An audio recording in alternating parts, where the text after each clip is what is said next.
How to copy path in File Explorer in Windows 11 is what I'm going to show you in this video. First, you want to start off by clicking the File Explorer icon on your taskbar. If you don't have it on your taskbar, you can just search for it in the Start menu. Then let's say we'll go to this PC, local disk, and then Windows. Now this would be the path that we want to copy.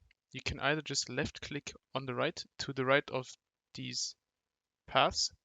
So left click, and you can now Control C or just right click and copy.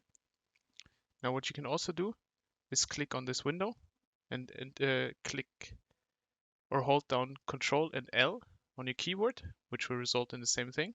You can also copy this. And the third option would be to click or hold Alt key and D on your keyboard. All three things will result in the same